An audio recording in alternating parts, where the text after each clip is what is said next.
Hi everyone, good evening. How are we doing?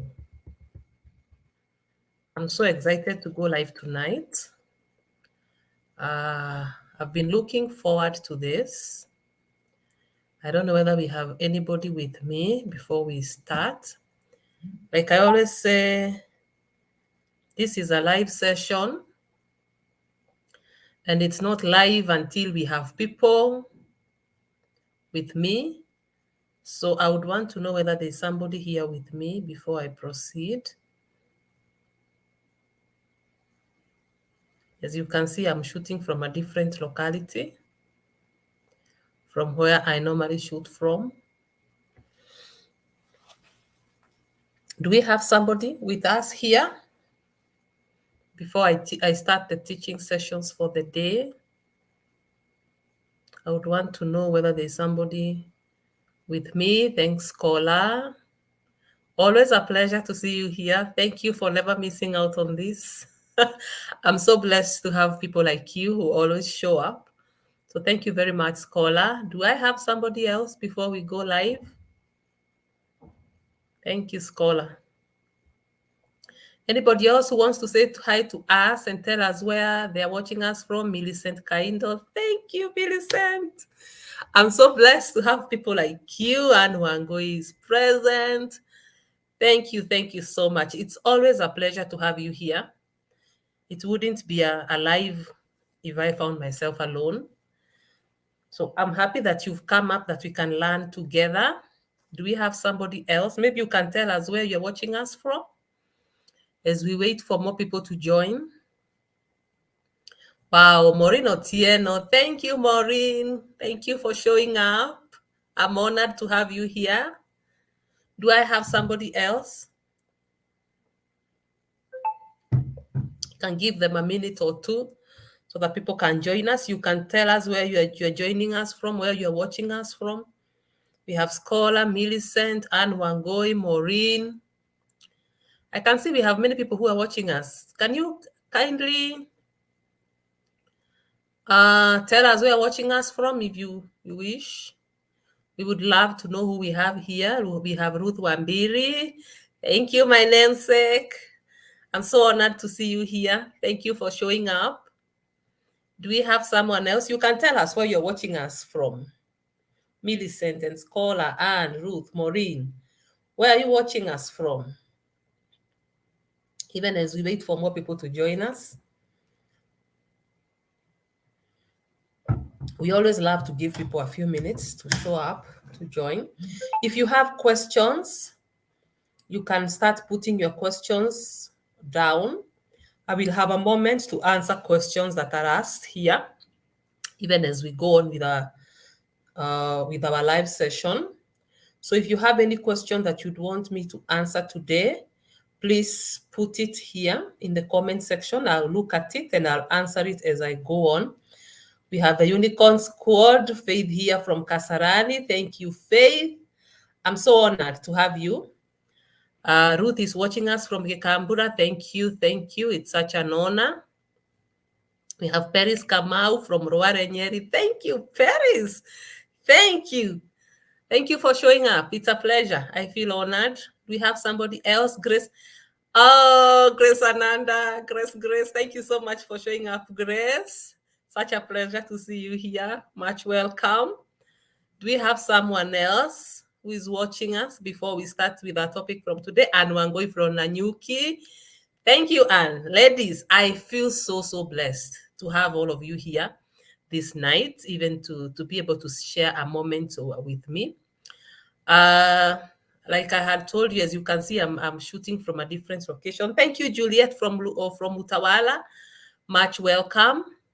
I'm shooting from a different location, but even from here, it's always my pleasure to teach you. We have Naomi Jerry from Mombasa. Karibu, Naomi. Yes, I think we have a quorum, and in the interest of time, I'm requesting us to put our questions forth. If you have a question that you would want me to answer today, please put it in the comment section. Thank you, Monica from Nairobi. Please put it in the comment section. I will look at those questions as I proceed, even as we take on our topic for the day. This is your coach, Ruth Waithera. It's always, always my pleasure to come here to educate us, to teach, to learn from each other, to grow each other, to strengthen each other, so that we are able to deal and to face the challenges that could be presenting in our relationships. So it's always my pleasure. And tonight, I want to do like a continuation of what we covered here some time back. And if you are wondering maybe what you're going to get out of this session, by the end of this live, I want us to have an understanding of narcissism. I've been doing a series on narcissism. We did the first series, I think, 3 weeks ago. So now we are back, look at narcissism part 2. And today I want to look at narcissism from the perspective of a victim of narcissistic abuse. Because although the word narcissism is very, very much used, it's become a very common term for people to say that person is narcissistic. They are portraying narcissistic tendencies. Victim of narcissistic abuse tend to be the most misunderstood. So people will know there's narcissism. People will call each other narcissists. People will say somebody is portraying narcissistic traits. Yet when the victim of narcissistic abuse tries to express themselves, they are one of the most misunderstood. So today I want us to look at narcissism from their point of view, because I want to validate their feelings. I want to validate their experiences. I want to validate their perspective.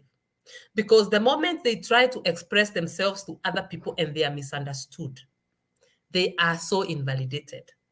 They start to second guess themselves. They start to wonder whether they are being too much. Are they misunderstanding? Are they disrespectful? And all these negative emotions will come to them because nobody seems to be affirming their experiences.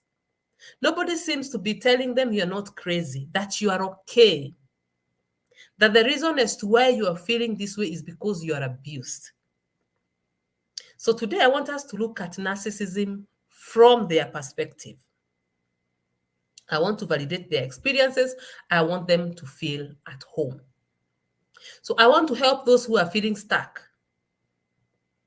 Clarity is key. If you're in a situation and you don't understand it, you become like a slave. You get stuck there. And when you're stuck, there's a lot of pain and there's a lot of confusion and you don't know what to do. So my main reason for coming here is because I want to help us to gain clarity. I want to help us to gain an understanding. I want to help us to be able to proceed and move on and make decisions that are good for us. So I want to start by saying that narcissistic abuse is not a walk in the park. It's not your everyday kind of pain. And don't let anybody tell you that it is a normal relationship problem. It is not. Narcissists will use manipulative words, they use manipulative language, manipulative actions to damage or to alter or otherwise control their partner's behavior. So everything they do is manipulation. Everything they do, they are trying to manipulate you to see things from a perspective that suits them. They want to control how you view the world. They want to control your worldview and ensure that that worldview supports their behavior, such that you can't tell them that what you are doing is wrong. No. So they want to make sure that your worldview supports their behavior, your worldview affirms their behavior, such that they cannot be held accountable. And narcissistic abuse will traumatize you to the core of your being, to the core of your soul. It's more than a heartbreak. It's a trauma to your soul. And it's very, very damaging. You will feel like you are a slave. You will feel like you are trapped. You will feel like you are doomed. You'll feel like you can't move on. You'll feel like you can't make sense of the world and of everything that is happening to you. So if you're feeling confused, if you're feeling like you are a slave to this person, if you're feeling like there is no way out, most probably you are experiencing narcissistic abuse. Thank you, Rosemary Tanui. Welcome very much watching us from Eldoret. So one of the things that will happen or that you will experience with a narcissist is blame shifting. A narcissist will never take responsibility for anything. Nothing. They will do something, then they'll turn it around to make you feel responsible. They will blame you for ruining your life, for ruining their life. They'll blame you for things you can't even dream of doing. So you'll be blamed for ruining their life when you take a stand that you are unhappy about something. You will be blamed for making them drink too much. You will be blamed or made responsible for their sleeping around. They'll be sleeping around because of something you have done or you have not done. You will be blamed for ruining their career. They will lose their job and blame you. Go mess up at work, do all the wrong things, then they blame you once they lose their job or their career is ruined. They will blame you for ruining their relationships with parents, siblings, and their children. Even if the relationship with the parent was already bad, even before you came into the picture, you'll be blamed for it. Their relationship with the siblings was not good, even before you came into the picture. Now you'll be blamed for making that relationship bad. They will make no effort to have a good relationship with their children, for example, and then they will blame you for it. So one of the things that a narcissist is not able to do is to take responsibility. Because taking responsibility will mean they'll have to get exposed to some level of vulnerability. And they cannot be vulnerable because to them, vulnerability is a weakness. And that is why they find it easy to shift blame so that they don't feel bad about themselves, so that they don't feel bad for treating you badly. So blame shifting, they are justifying their bad actions and their ill attitudes and their betrayal and their pain towards you by saying you deserve it. You deserve to be treated badly because you have ruined my career. You deserve to be treated badly because you have ruined my relationship with my mother. You deserve to be treated badly. See how messy my finances are. You are responsible, so you deserve it. So that is the whole essence of blame shifting. They don't want to be accountable. They don't want to be responsible for anything. So anything that doesn't go well in their life, even if it is 100% their responsibility, they will blame it on you. So you'll find yourself fighting battles that have got nothing to do with you. So that is blame shifting. The second one is that they are jealous.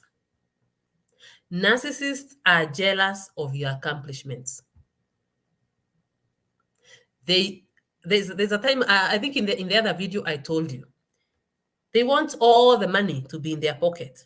So you cannot be making more money than them. You cannot be in a better position than them. You cannot be the one receiving admiration. No. People are praising you for good things. No. They will not allow that to happen. So anything that puts you in a better position than them will be challenged. They'll challenge it. Anything that makes you feel like you're one step higher than them, they'll challenge it. So if you're doing business and it is doing well, don't be surprised if they come home one day and tell you, by the way, I've been fired from work. Okay? because they can see there's an extra income coming into your pocket from your business. So they can fake and lie and say they've been fired from work. So now the responsibilities they were taking, you will need to take them up. Because if you don't, everything will crash. So if you're not wise, if you're not careful, all the extra money and all the profits that were coming from your business, you will find you pouring them into what was supposed to be his responsibility because he has lost his job. Lost in quotes. And in the other video, I told us that a narcissist will lie and lie and lie about anything and everything. So they can even lie to you that they have lost a job when they haven't. Don't be surprised, don't be shocked. So if you're trying to run a business and they see like it's doing well, they will sabotage it. I know of a lady whose husband went ruining her contracts. She couldn't get contracts. The people who wanted to give contracts to her business, he talked to them very badly about her and her business principles, that she lost contracts. He will take loans from your business and he won't repay them. Anything that he can do to sabotage your business, I'm telling you, he will do it. Anything that he can do to sabotage your finances, he will do it. Financial abuse is real. And why are they doing all this? They don't want you to shine. They don't want you to rise. They don't want you to look like you are going above them. People are praising you too much. Your gifts are shining.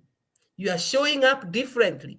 You are taking up leadership positions in church, in the community, at work. They will be jealous and they will do anything to sabotage that for you. I can see Tabitha from Eldoret, Clara from Nairobi. Then we have Josephine Roy. They have joined us. Karibuni sana. If you have questions that you'd want me to respond today, please put them in the comments. I will see them as I proceed. So I was telling you to know that a narcissist will be jealous of you and your accomplishments. And if you allow them, they will bring you to the ground completely. Why? They don't want to see you rise. They don't want you to see you shine. They don't want you to see you have more money than them. Remember, I always tell you that money is power. So they wouldn't want you to have more money than them because you may gather the guts. You may be able to gather the courage and say enough, and they don't want you to do that. So they want to make sure you are covered. There's nothing much you can do. So that is jealousy. So if you ever feel like someone is jealous of your achievements, that could be true. They don't want to see you progress. They don't want you to go better. They don't want to see you go higher. The other thing they will do is that they will play victim. They will play victim. So don't be shocked when you see them playing victim or being completely hurt or completely shocked or in dismay that you have refused to believe their lies. So they will lie to you. They expect you to believe it. Don't challenge it. If you challenge it, they will be shocked that you are actually not believing their lies. I mean, how can you not believe me and I'm lying to you? What do you want me to do? So they'll turn it around to look like they are the ones who are hurting, to look like they are the ones who are victimized. Instead of addressing the issues you bring to the table, they will play the victim of being, being victims of this insecure, this nagging partner who keeps demanding accountability for actions which are obviously not good. But you don't go there. You don't go to the side of accountability. Now they focus on your reaction. You are feeling angry. I am such a victim. My wife is such a nag. My partner is so insecure. She can't even allow me to flirt with another woman. What is her problem? She can't let me cheat. She can't let me lie to her.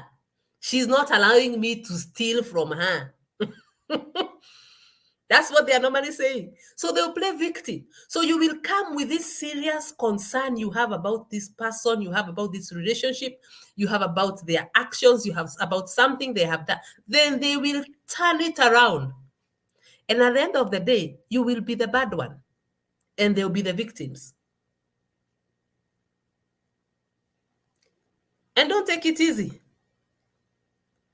Some of them are capable of faking diseases. I don't know how they do it, but he can go out there, come back with a whole load of medication, high blood pressure medication. I went to hospital. My blood pressure was so high. The doctors couldn't believe how I'm able to work, how I'm able to live with such a person like you. I mean, you're putting so much pressure in my life. I can't live. I'm on high blood pressure. I may just die. And the medication is fake.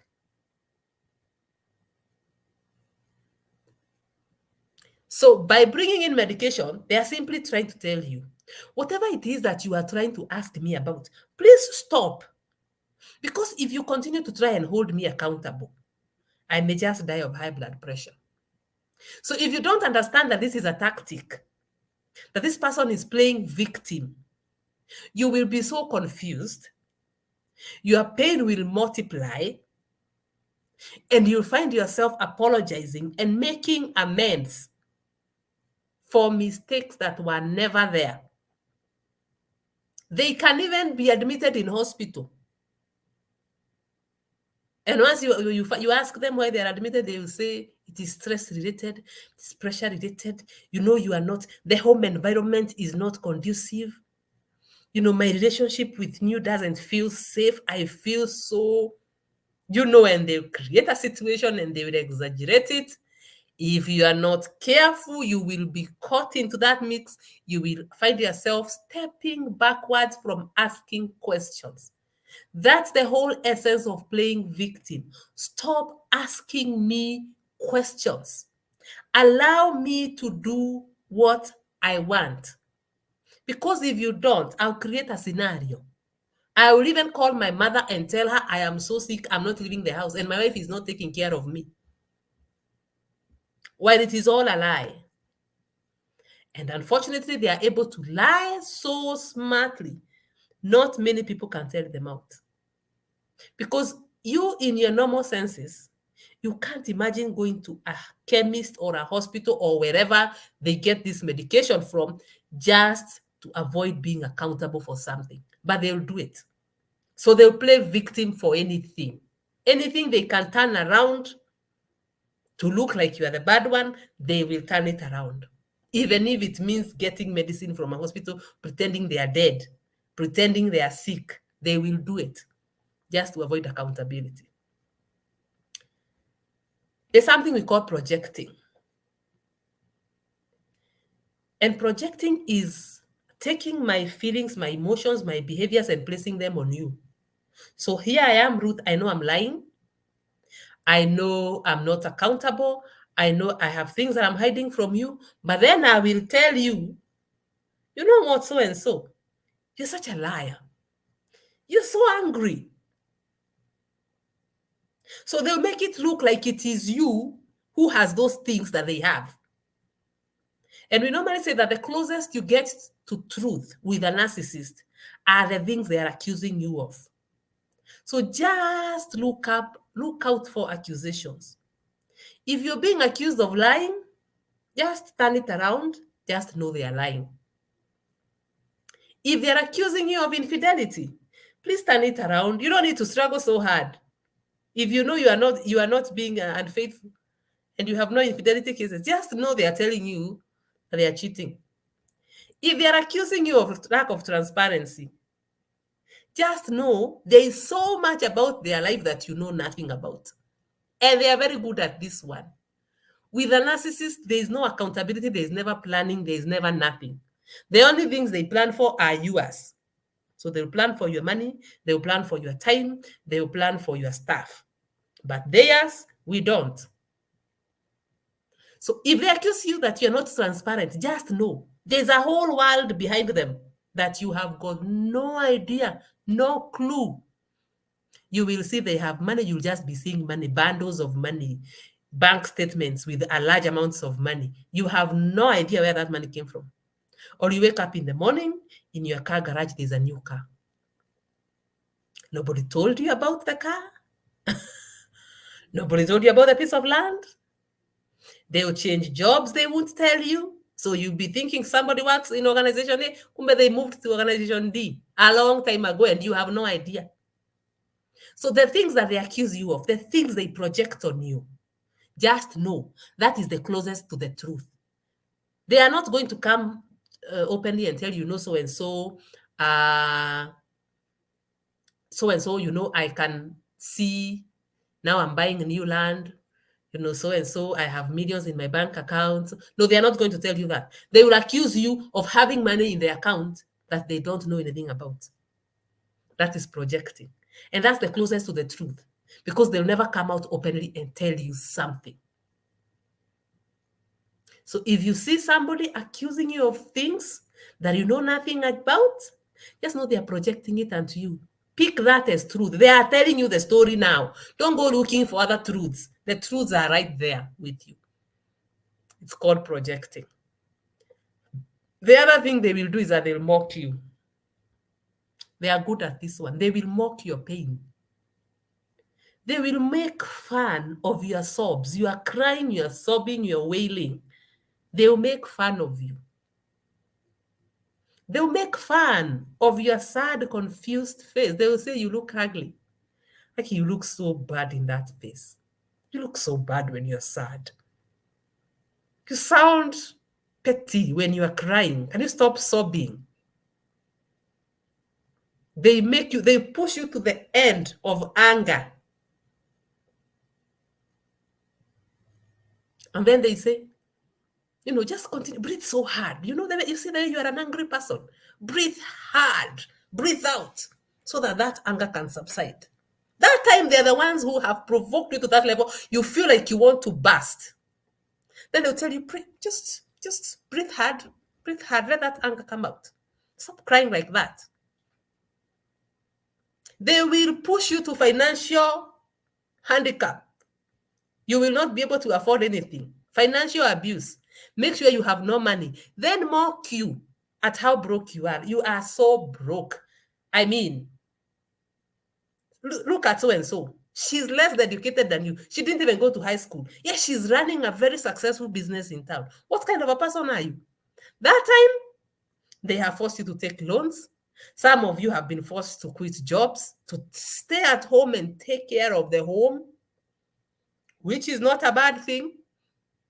But when you're dealing with a narcissist, just be sure it will be turned around against you. So they'll mock you. If they know your weaknesses, they will mock them. They'll mock those weaknesses. They will express disgust at how much weight you have gained. They may look at you and tell you, you are so fat. You look like you're bursting out of your skin. Then you start running around to lose weight. Then when you lose weight, they'll tell you you're looking so skinny, you look sick. So you will lose weight. They will not acknowledge the effort you have put in to lose weight, but they will wait for an opportune moment. Then they start telling you, what, you're looking so skinny, you look sick. So now you are confused. When you are heavy, you are not good. Now that you have lost weight, you are worse. So what do I do? They will make fun of your struggles, yet they will never offer a solution. One of their strongest points is complaining. They are always looking for something to complain about. They love chaos. That's why they don't want solutions. So they will complain. They want to have something to always complaining about. But they'll never offer solutions. They won't. Because they don't want it to end. They want it to be this thing that they can always come back to and poke. So they go, then they come back. So you have this weakness. They come and poke at it. So you don't have money. So they go around. Just when you're relaxing, you think things are easy. They come and poke at that one.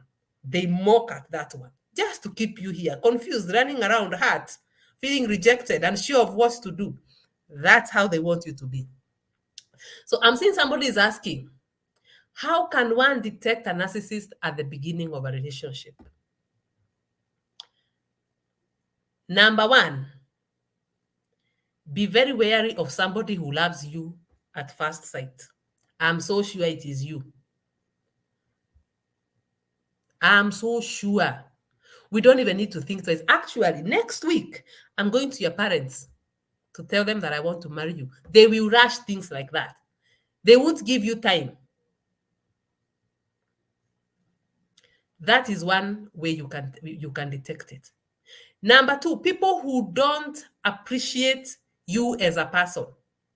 There's always like a feeling you feel this person loves me not for who I am, but maybe for the things that I have. So you'll always feel like an object. But a lot of us are very quick to dismiss that. You feel like you're an object of some sort. It's more for what you are giving than for who you are.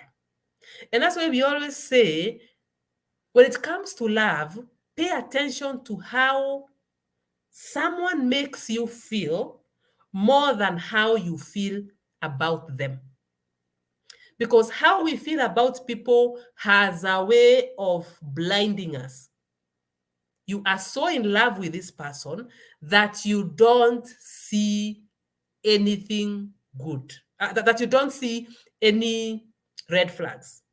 Because the feeling is so good, and you don't want to lose that feeling of being in love, you ignore everything else. So if you see somebody who makes you feel off, off, like they are more into you because of what you are giving, like you are more of an object, be cautious. Yes, Naomi, you can share the video. Please share.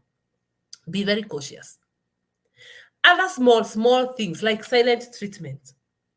The kind of a person who, if you get into an argument with them, or there is an issue they don't resolve, or they are not quick to resolve, they'll go and keep quiet on you. And when you ask them and express your displeasure, they may tell you things like, me, I don't know how to resolve conflicts. Me, I don't know how to do what. And this now becomes a pattern. Be careful. And women, we need to start honoring and listen to our intuition, our inner guide.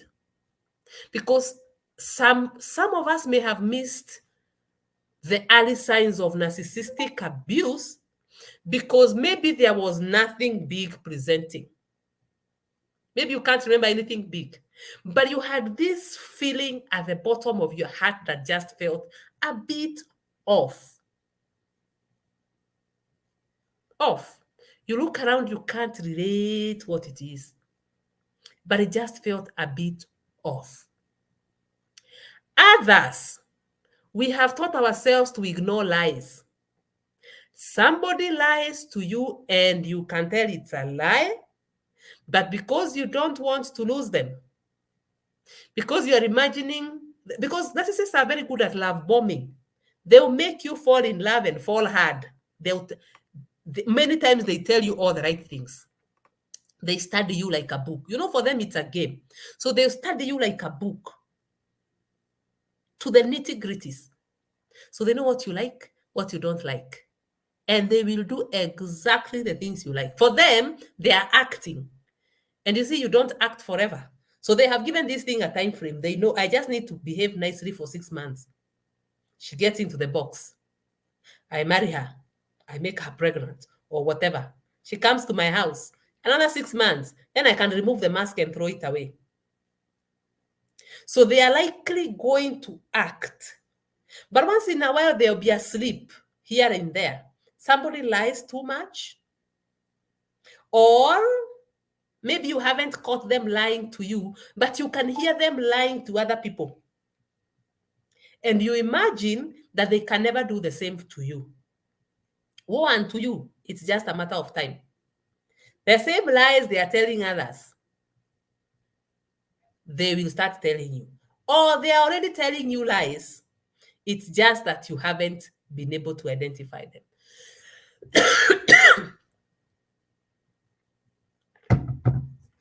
And the only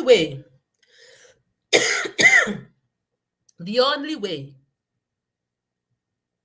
to make sure that you don't attract narcissists or you are able to detect them and keep off is to heal your inner traumas. And I have thought about inner traumas here many, many times. So if you want to understand about inner traumas, there's a live we did on advanced childhood experiences. If you go to our Facebook page under lives, live videos, you will see it there.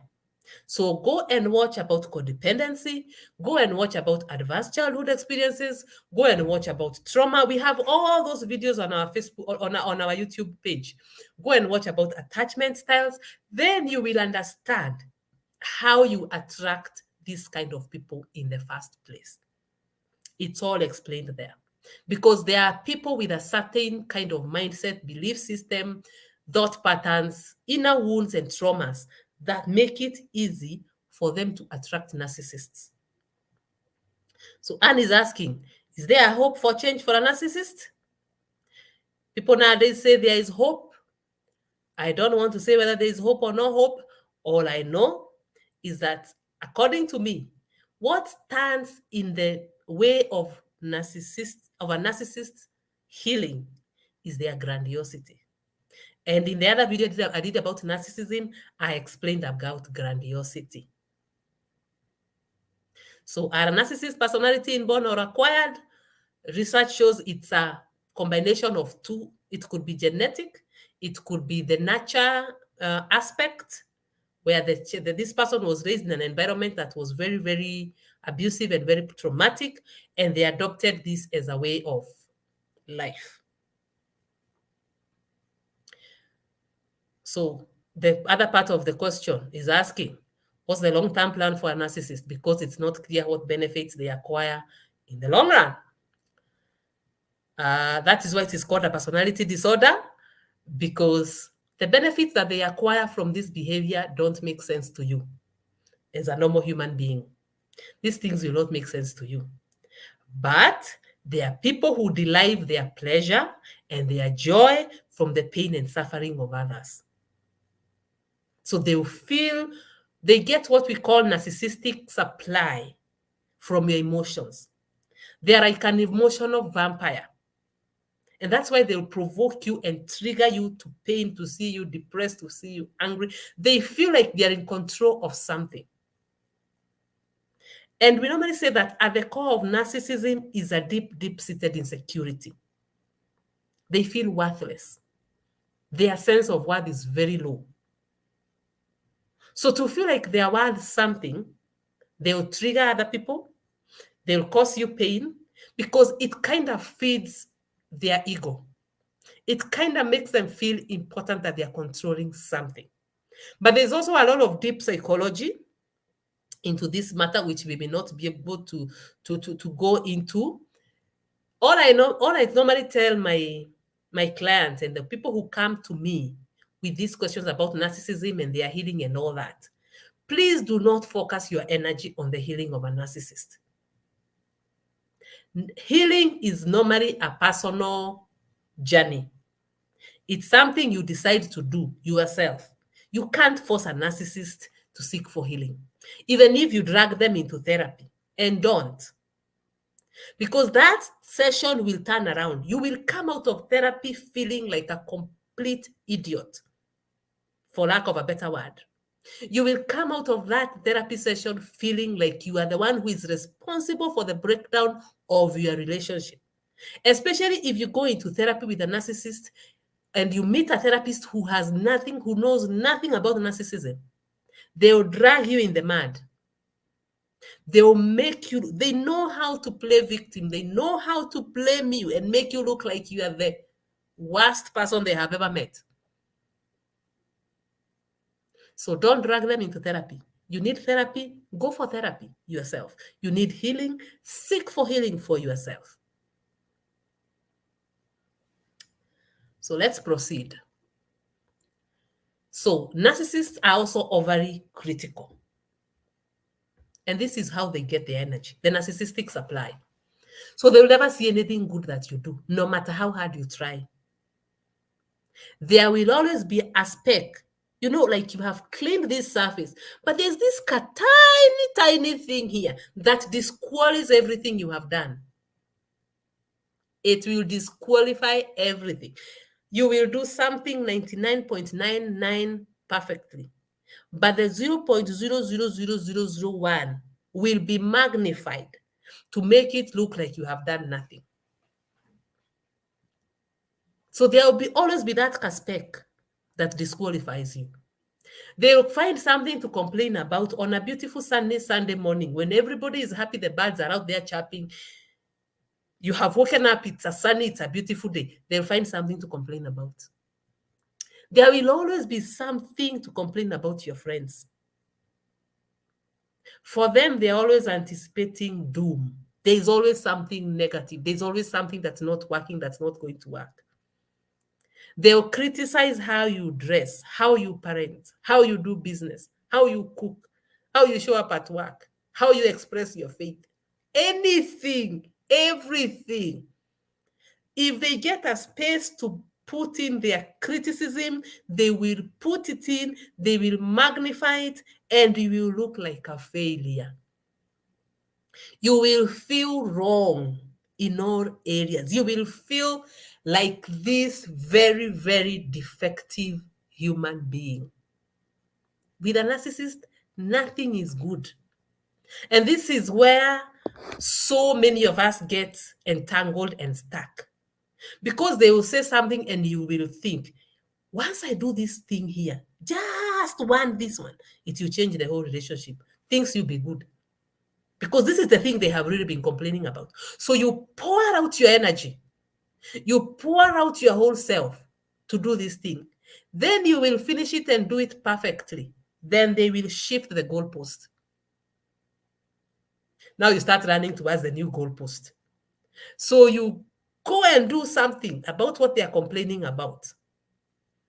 You do something so well to try and remove the pain from your life, to try and remove that complaint, to try and bring peace. The moment you hit that target, they move the goalpost. So all your life, you'll find yourself running around like a headless chicken, trying to please someone who is impossible to please. They will never see any good in you, no matter how hard you try. And we all know that nobody is perfect. So when somebody wants to find something that's faulty in you, they'll find it. So it's up to you to stop running around. Just stop. Understand that they are negative. Scholar is saying they are so negative generally. Yes, they are negative. There will always be something to complain about. Life is not good. And that's how they feel about themselves. That's why they are not able to find anything good about life. So they are overly critical.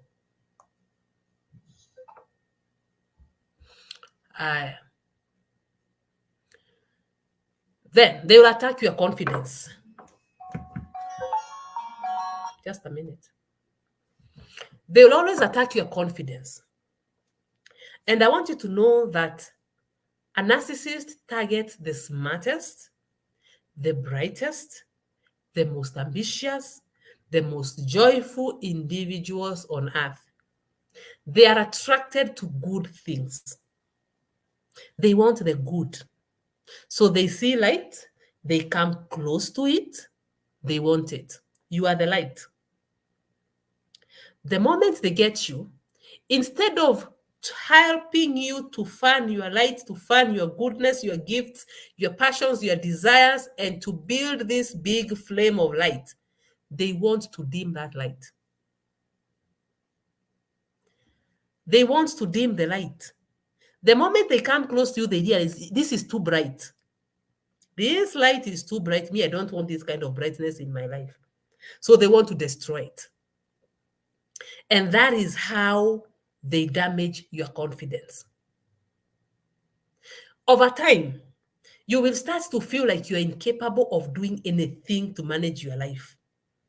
Thank you, Alice. You're saying if there's a program that has helped you, may God bless you, my dear. Thank you. I received the blessing. Amen. Somebody else is saying they're very critical. It's very sickening. It makes you lose direction.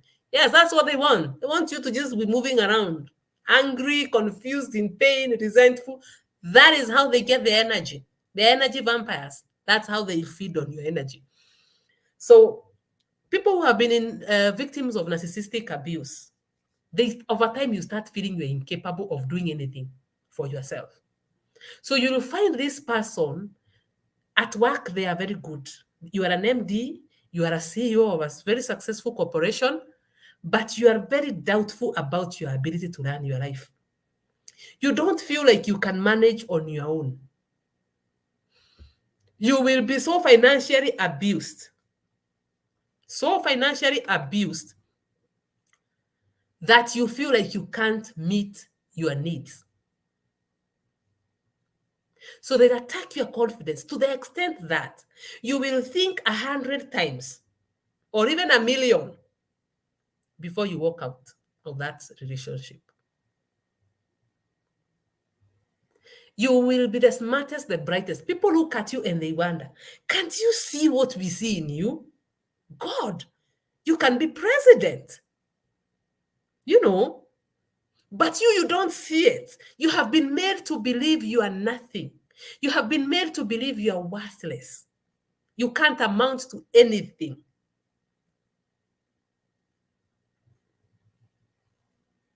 So narcissistic abuse will not only break your heart, it crushes your soul. And I want you to understand that the soul is the essence of a human being. It's where your creativity, it's where your passions, it's where your gifts all lie. So if somebody hits at your soul, they are killing you. They may not kill you physically, but they are killing you slowly by slowly. Over time, you start to feel like you're a different person. Over time, you start to feel like you're really out of touch with yourself. Like you can't reach, you really don't know what happened to you. You don't know where you went. You were there at one point in life, you were present with yourself. Then you can't understand what happened. You don't know where you went. That is what narcissistic abuse can do to you. Lena Grace is asking whether they are suicidal. Yes, it is possible for a narcissist to commit suicide. It is very possible. And if somebody is threatening suicide, it's always not good to take it lightly. Because I want you to know that narcissism can also manifest with other conditions. It doesn't mean that a narcissist cannot suffer from depression or anxiety or all that. So if they are threatening suicide, take it seriously. But it's also good to know that they can threaten suicide as a control tactic. But you don't want to take chances. If they're threatening suicide, please report. Bring other people on board, because they can threaten and actually actualize. Somebody is saying, Anne Wango is saying, it sucks your energy. I need to heal from this.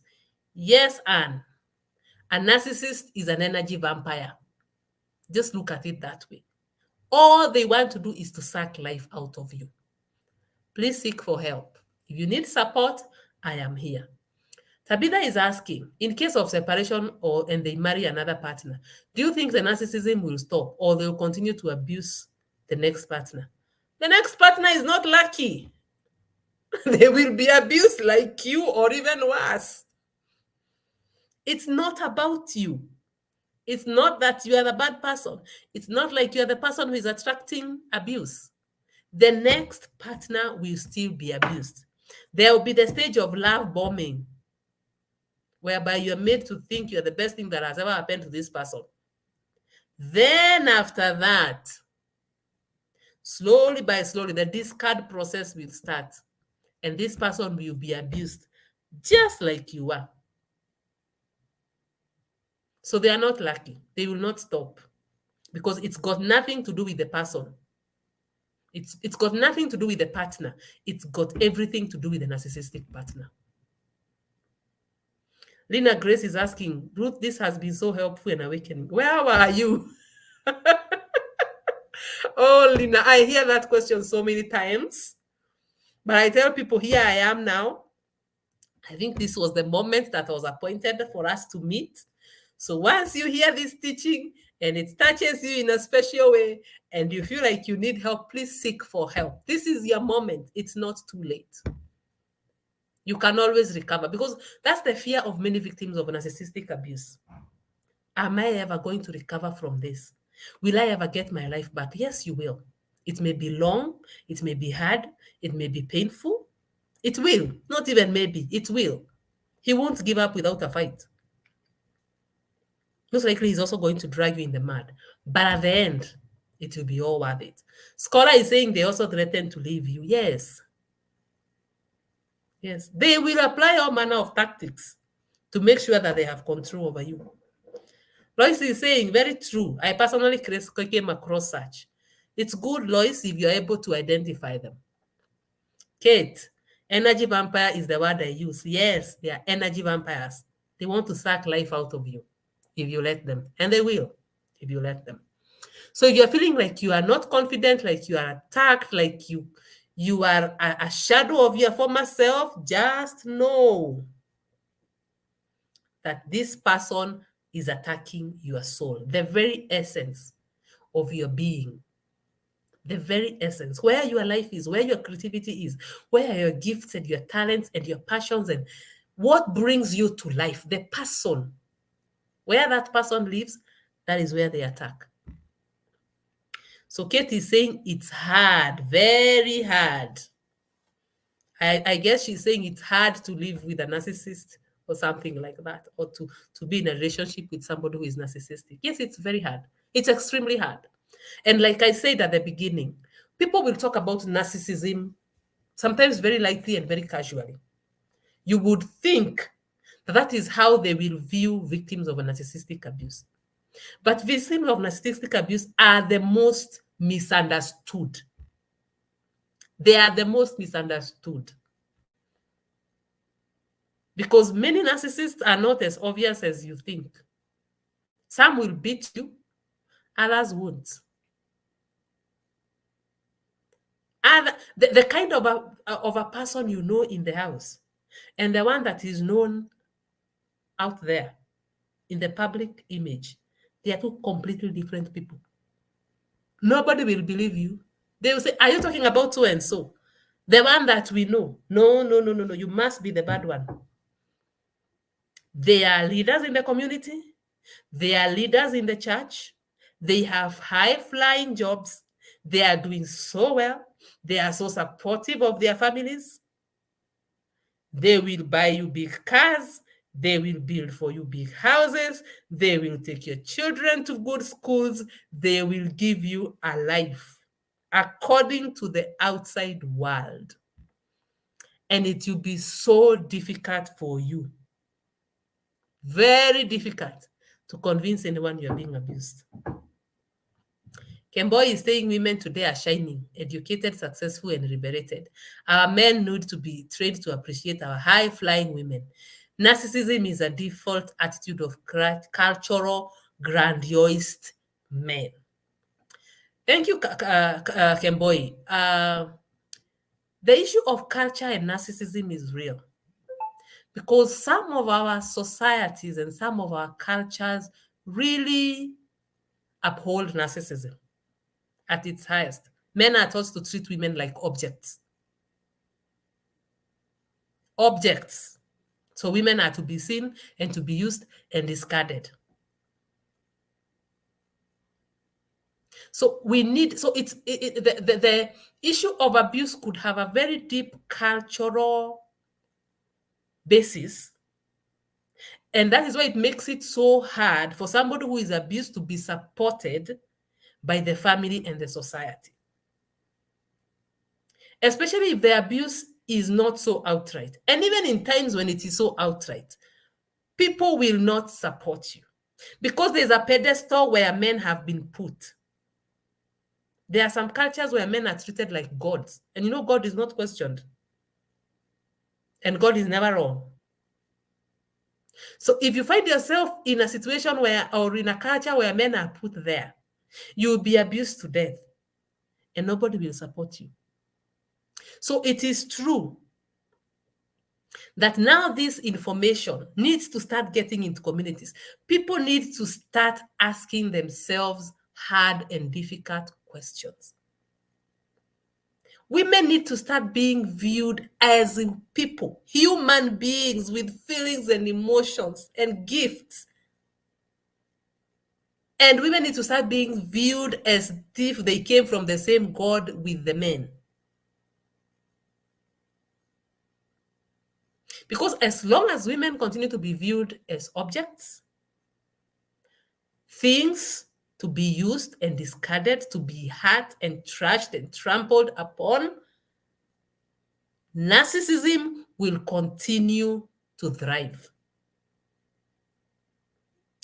Kate is saying, Ruth, stop talking about me now, my lady. Kate, I'm happy you can see your situation here. Take action. You need to take action. And the first action you need to take is to heal yourself. Because abuse has a cycle. And narcissists are very good in putting masks. And I always tell people this is how people die. The cycle. You get tired, you walk out, somebody pretends to change, you come back, the cycle of abuse continues, and now this time they know you can leave. This time they know you can take action. So they may decide to end it for you once and for all. So heal from your traumas, heal from those things that make you feel the need to people please. Heal from the things that makes you want to justify abuse. The things that want you to normalize what is abnormal. The things that make you feel like you're not complete unless you're with someone. Heal from those things. Heal from the things within you that attract other wounded human beings. Heal from those things. Understand why you attracted a narcissist in the first place. Once you heal from those things, now relationships take a different perspective. Relationships meet different needs for you. But as long as this person is meeting a need in you, this narcissist is meeting a need in you, you won't go far from them. And they know. They know what button to press and which button to press when you behave this way, which one to press when you behave that way. Lois is saying they exist in two personalities. Do they exist in two personalities or they fake one? They wear a mask to mirror. That mask is normally to mirror what you want to see. So you want to see kind, loving, committed, faith-filled man. They wear that. They will go to church for you. They will join, I don't know which church community for you. They will be kind to you. They will be. But just for a while, it's a mask. After some time, they remove the mask and the real person comes out. So check for the consistency of behavior. If somebody behaves unkind and rude and all that, 80% of the time, the 20% is the mask.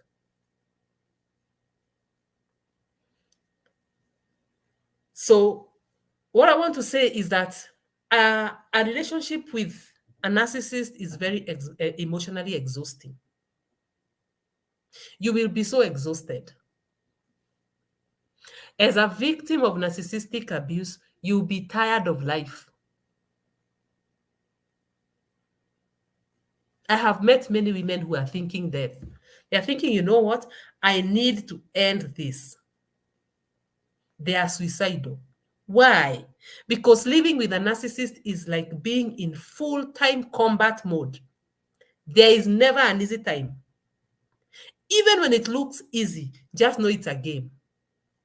Even when they are trying to look nice, just know it's a game. It's a tactic. So when you are with a narcissist, there's no letting your guard down. Because you let your guard down, you'll be taken out. Why is it so emotionally exhaustive? It's also because life with a narcissist is a big game. It's a game. You don't know it's a game. Them, they know it's a game. And it's a game whose rules you don't understand. Those rules are not explained to you beforehand. You don't even know their rules. You don't know their games. And it is a game that you're not allowed to win. You can't win with a narcissist. They won't let you. So life with them is a big game. You don't know it's a game in the first place. So you think it's a relationship, you think it's a marriage. To them, it's a game. They're playing and they love winning. So they will put rules that they will not communicate to you. So you're in a game, you are playing with rules that you know nothing about. And in this game, they will not allow you to win. You do this, you think you're winning, they shift the goalpost. So you think you are doing well, they shift the goalpost. So you'll be in constant pursuit of peace. Because you always imagine, if only I do this, then things will be great. Then you do this and you realize nothing, it didn't even make a difference. So you will be in constant chasing of peace and joy and love. And that peace and joy and love will always be elusive. You will never catch it. You will see it, this here it is. It will be presented to you here. So here is the peace, here is the love, here is the joy you have been looking for. Just when you think you're about to grasp it, it's moved. It's removed. They move the goalpost. So you will always be on the chase, running, running, running, running, and you will be exhausted. So if you think you're dealing with a narcissist, please seek for support. Please. Do not underestimate the effects of narcissistic abuse. I normally tell people, if you've been through narcissistic abuse, by then you've been to hell. You've been to hell and back. So don't underestimate it. You will realize a shift in the person you used to be and the person you are now. You'll be looking at yourself and you're like, before I met this person, I was this happy, social, outgoing, high achiever, ambitious human being. But by the time you are going to seek for healing or for therapy, you are a complete shadow of yourself. You can't get out of bed. You can't think. You can't reason. You don't like who you have become. It's like they have brought out the worst in you. Or you have these physical ailments that don't go away. You get treated, the symptoms subside, they come back right up. Because why? This is diseases and ailments that are related to stress and abuse. So you may keep on taking medication for diseases that will never go away. And I normally tell people, narcissistic abuse can kill you without this person ever raising a finger to hit you. They have not hit you. So nobody can contribute or attribute your death to them. But they have killed you slowly, until eventually you gave up on life and you allowed yourself to die. So please seek help before it is too late. I don't know whether we have any other questions. Where is that? Naomi. Okay, Scholar is asking, can one still heal while still with him? You may not. I always tell people living is a process. Okay. And you can start your healing process while you're still with this person. Eventually, you may need to leave. But you can start your healing process and your healing journey to strengthen you. Because abuse does not stop with living. With a narcissist, and especially if you are co-parenting, you have kids, it won't stop. So heal, take your process. Some people, it's a process. There are people who will wake up tomorrow and say, I'm done, I'm out. There are some that require to prepare themselves. There are some that for them, it's going to be a process, but start to heal. Start to heal. Life becomes much, much easier when you're on your healing journey.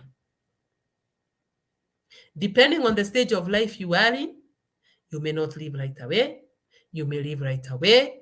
You may live later. But start your healing journey. It will make your life much, much easier. Naomi Jerry, I was always on defense mode. Anything I do or say, I have to explain or defend myself. It's combat. That's what we say. It's a full combat. It's not letting your guard down, because anything you say or do can be used against you. So you better be very careful. They love to twist it and turn it around, just to see you get confused, just to see you run out of breath explaining yourself. They already know what the truth is, but they just want to keep you spinning, keep you on this wheel, and keep you on this journey. Somebody is saying it's very true. When I got support, I was able to get out of this relationship, and now I am enjoying my life. Those are good news. That's the kind of testimonies we love to hear. But like I have said, living is a process. Living is a process. And it's always good to know what you're dealing with. Because after you leave, this person is likely going to come back to start hoovering, what is called hoovering, pretending they have gone to church now, they are born again, they are saved, they went for therapy, they have changed. So if you don't know it's narcissism you're dealing with, you will be brought back into the cycle. So at whatever stage you are, start healing. Start healing. It will help you to make the right and the sober decisions that you need to make and to stick to them. Tabitha is saying my self-esteem was crushed to pieces. I'm in the process of picking the pieces. Tabitha, the beauty is once you know what you're dealing with, you are able to pick yourself up, you are able to heal. Just don't turn back. Don't allow yourself to be hoovered back in. Don't. Let your reason for saying no to these relationships be strong enough that you're able to stand by them. What happens when you just go quiet and act dumb? They will look for something. Trust you me, they will look for something to get you out of your dumbness.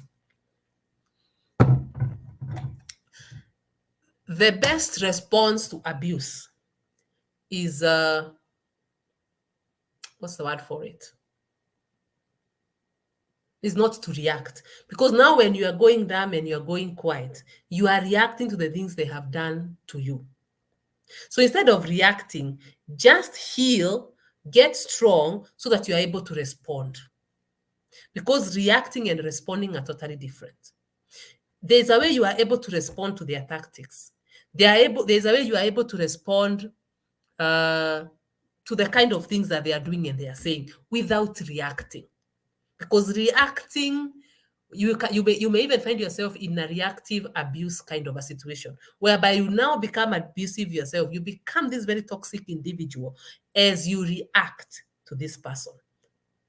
So also create awareness, educate yourself, heal, so that instead of reacting by quietness and acting dumb, you're able to respond in power. You are able to respond out of enlightenment. You are able to respond from a position of empowerment.